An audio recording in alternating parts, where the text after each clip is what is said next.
Amigos e minhas amigas, hoje iniciamos com um assunto bastante sério e sombrio para discutir. Um dos líderes da oposição russa, Alexei Navalny, morreu na prisão, segundo informou o serviço prisional do país. Essa é uma notícia que tem tomado conta da imprensa mundial, principalmente da mídia ocidental, gerando as mais variadas interpretações, algumas bem acaloradas. Muitos têm interpretado de forma categórica como um assassinato político e os dedos apontam para Vladimir Putin.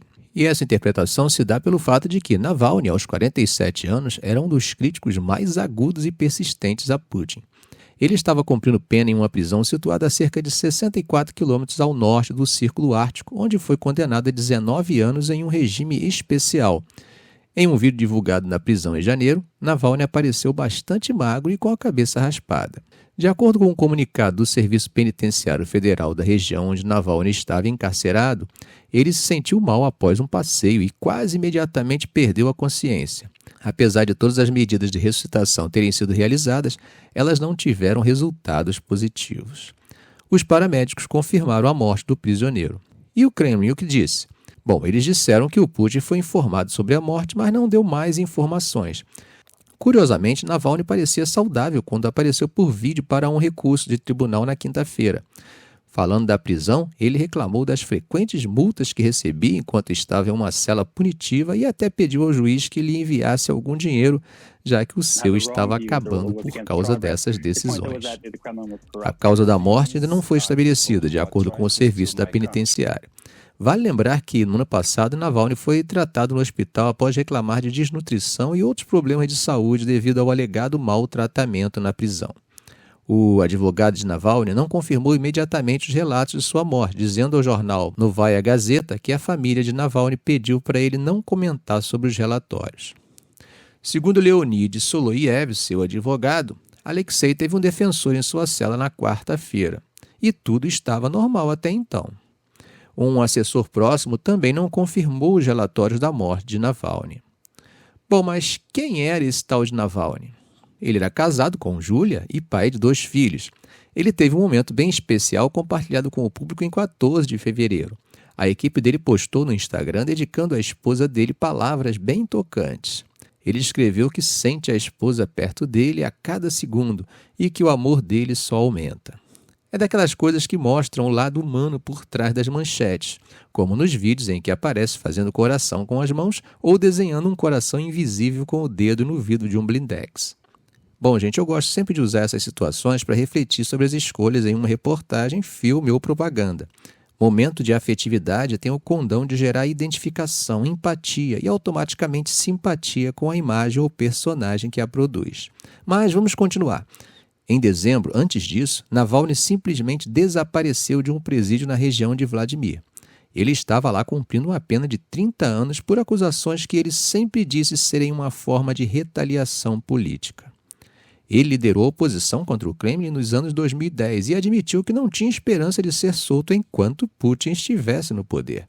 Navalny, que no passado se alinhou com ideias nacionalistas, foi peça-chave nos protestos de 2011 e 2012 na Rússia. Ele afirmava que havia fraudes eleitorais, corrupção no governo e passou a investigar o círculo próximo a Putin.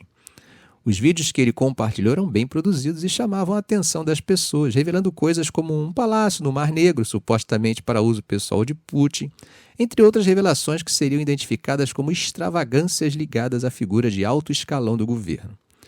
2013 foi um ano marcante para ele. Navalny conseguiu 27% dos votos na eleição para prefeito de Moscou. E ele não parou por aí não, continuou sendo uma dor de cabeça para o Kremlin, sempre levantando denúncias que atingiam o governo.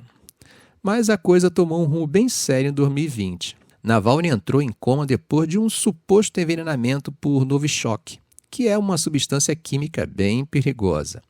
Ele foi tratado na Alemanha, se recuperou e voltou para a Rússia em janeiro de 2021. Só que, ao voltar, foi preso por uma questão de violação de condicional e acabou pegando uma pena que soma mais de 30 anos de prisão. Sua morte, é claro, é um prato cheio para o discurso ocidental contra a Rússia, assim como também fortalece as demandas ucranianas.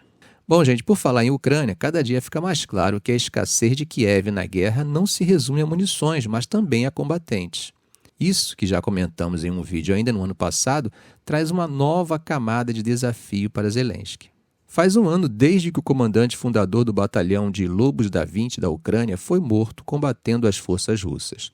E agora uma nova e espaçosa central de recrutamento em Kiev ostenta um retrato dele, mantendo um olhar atento sobre os potenciais membros que desejam se juntar à luta. Com a diminuição das fileiras militares, a Ucrânia está encarando o desafio de reformular sua mobilização e ampliar o recrutamento, especialmente agora que se aproxima o segundo aniversário da invasão em grande escala pela Rússia. Para os Lobos da 20, que eram liderados pelo herói de guerra Dmitry da 20 Kotsiubailo, até sua morte perto da cidade oriental de Bakhmut no último março, isso significa contar com uma imagem pública bem definida para atrair novos recrutas. O novo comandante da unidade, Serhiy Filimonov, compartilhou recentemente que estão à procura de pessoas com vontade de lutar e que entendam o que os espera. Eles também querem mostrar para os ucranianos em idade de alistamento que é possível escolher onde e com quem servir, como parte de um esforço mais amplo para melhorar o alistamento militar. Mas parece que não tem sido fácil. Como sabemos, a Ucrânia enfrentou dificuldades para obter ganhos significativos em uma contraofensiva lançada em junho passado e está lidando com ataques russos em grande parte da linha de frente. A campanha de mobilização foi complicada por alegações de corrupção e relatos frequentes de abusos por parte de oficiais de recrutamento. O parlamento está considerando a proposta que reduziria a idade mínima para o recrutamento para 25 anos, de 27, e endureceria as punições para quem evadisse. O Ministério da Defesa também tem buscado ajuda de recrutadores privados. Os Lobos da 20, uma força voluntária que já lutou em grande parte da frente, está conduzindo seu próprio recrutamento enquanto se reforma sobre a 59ª Brigada Motorizada, esperando atrair novos membros através de sua reputação como uma unidade de luta experiente e motivada.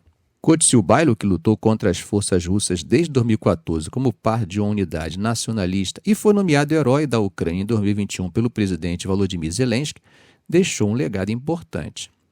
Filimonov, também conhecido na Ucrânia como líder nacionalista e ativista, mencionou que o batalhão conta com figuras públicas de atores apolíticos que têm grande influência na sociedade. Eles estão aproveitando essa influência para passar suas mensagens pela internet, com a herança de Kotsiubailo sendo central na atração de recrutas. Outras unidades de alto perfil, como a 3ª Brigada de Assalto Separada, também investiram em recrutamento, produzindo conteúdo de mídia e organizando eventos para popularizar o serviço militar. Da 20 Wolves está no centro das atenções, tendo recebido mais de 1.000 candidaturas de indivíduos desejosos em se juntar a eles. Segundo Filimonov, eles estão em busca de aproximadamente 500 novos membros. Entre os candidatos temos Anatoly Kavacha, de 48 anos, que compartilhou suas razões para querer se unir à unidade. Ele expressou um desejo de ter maior controle sobre o seu destino após enfrentar complicadas burocracias em seu escritório de recrutamento local. Os recrutadores da unidade estão atentos ao modo como interagem com os novos candidatos que chegam ao seu escritório, situado no coração de Kiev, próximo às embaixadas europeias. Para serem considerados, os candidatos devem passar por uma entrevista e um exame médico antes de serem encaminhados para o treinamento. A unidade também estabeleceu um escritório na cidade de Lviv, no oeste do país. Outro candidato que preferiu ser identificado somente como Andriy mencionou seu respeito pelo ativismo em tempos de paz de alguns membros atuais da unidade, o que acabou motivando ele a se juntar ao grupo. Atravessando o Mediterrâneo, informações extraoficiais negadas oficialmente afirmam que não há otimismo na questão sobre a ofensiva em Rafah. Segundo a Reuters, o Egito estaria preparando um plano B para a situação na fronteira entre Gaza e o Egito. Isso teria sido informado por 4 fontes que afirmam que o governo egípcio estaria preparando uma área na divisa com Gaza para abrigar possíveis refugiados palestinos, caso uma ofensiva israelense na cidade de Rafah provoque um êxodo em massa através da fronteira. Como disse, o Egito nega que esteja fazendo esse tipo de preparação, mas repetidamente manifestou alarme sobre a chance de uma operação militar israelense em Gaza fazer com que muitos palestinos busquem refúgio no Sinai, algo que o Cairo diz ser totalmente inaceitável. As autoridades egípcias fazem eco com outros países árabes como a Jordânia sobre esse cenário. Uma das fontes disse que o Egito está otimista quanto às negociações para um cessar-fogo, que poderia evitar esse tipo de situação. Mesmo assim, por precaução, o governo começou a construir uma área no deserto perto da fronteira com algumas instalações básicas para abrigar os palestinos temporariamente, caso haja mesmo um êxodo em massa. Segundo a Reuters, 3 fontes ligadas às forças de segurança egípcias confirmaram essas informações, enfatizando que essas medidas são só por precaução. Elas pediram anonimato por causa da sensibilidade do assunto. Como vocês sabem, o Egito apresenta sua oposição à possibilidade de deslocamento de palestinos de Gaza como parte de uma rejeição mais ampla ainda no mundo árabe a qualquer repetição da Nakba, ou catástrofe, quando 700 mil palestinos foram expulsos ou precisaram fugir de suas casas na chamada Guerra de Independência, quando foi criado o Estado de Israel em 1948. Há vídeos no canal falando detalhadamente sobre esse assunto.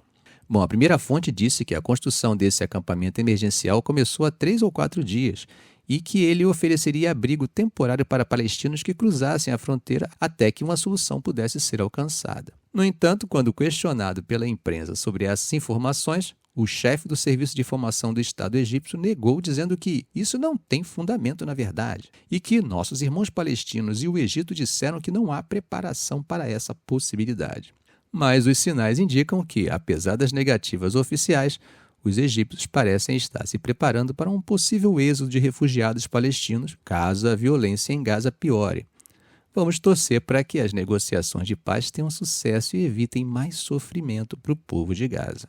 Gente, para vocês verem como as peças do tabuleiro geopolítico estão sempre interconectadas, de acordo com o que saiu na AFP, o governo russo convidou o Hamas e outros grupos palestinos, incluindo o Fatah, para irem a Moscou discutir a guerra Israel-Hamas e outros assuntos do Oriente Médio. Isso mesmo, a agência estatal TASS informou que cerca de 12 grupos palestinos foram chamados pelo vice-ministro das Relações Exteriores, Mikhail Bogdanov, para essas conversas interpalestinas a partir do dia 29 de fevereiro. Há tempos, a Rússia tem buscado manter boas relações com os principais atores da região, inclusive com Israel, com quem tem conexões políticas bem mais profundas do que possa parecer. Por falar nisso, também tem um vídeo no canal falando sobre o tema. No entanto, diante da atual guerra em Gaza, Moscou tem feito críticas cada vez mais duras a Israel e seus apoiadores ocidentais. E sua capacidade de cooperação para a estabilidade da região tem ficado cada vez mais comprometida, principalmente após fevereiro de 2022. Nas palavras de Bogdanov, enviado especial do presidente Putin para o Oriente Médio, foram convidados todos os representantes palestinos, todas as forças políticas que têm posições em diferentes países, incluindo Síria, Líbano e outras nações da região. Isso inclui o Hamas, a Jihad Islâmica Palestina e também representantes do Fatah. Putin já pediu um cessar-fogo e os russos criticaram repetidamente a conduta israelense em Gaza desde o ataque do Hamas em 7 de outubro. De acordo com a AFP, essas declarações públicas, somadas a parcerias da Rússia com o Irã e o Hamas, têm abalado as relações russo-israelenses desde que o conflito começou. E, ao que parece, Moscou está se contrapondo levemente às conversações de paz dirigidas pelo Ocidente. Nesse ponto, os líderes árabes têm sido reticentes em criar um grupo que formalize contatos multilaterais com os ocidentais sobre a crise em Gaza. Eles preferem conversar bilateralmente com os Estados Unidos. Por isso, não está claro ainda em que formato vão acontecer as conversas em Munique. O presidente da Autoridade Palestina, Mohamed Abbas, chegou a fazer um apelo para o Hamas na quarta-feira, pedindo que o grupo conclua rapidamente um acordo com Israel para proteger o povo palestino. O Hamas busca garantias complexas de que o cessar-fogo será respeitado por Israel. Bom, gente, tem se falado também entre diplomatas ocidentais sobre a possibilidade de criar alguma força de segurança internacional com um contingente árabe para atuar em Gaza após o fim dos combates. Mas Israel tem sido totalmente contra entregar a segurança de Gaza a terceiros ou aceitar a solução de 2 estados. O premier Netanyahu disse que o controle total da segurança na área a oeste do Rio Jordão tinha que permanecer nas mãos de Israel. Além disso, setores da direita do governo israelense reiteraram a oposição total à criação de um Estado palestino. Enquanto isso, os civis em Rafah vivem em profunda incerteza e medo. Veja o que diz sobre isso Bazad al-Akkar, morador da cidade de Rafah.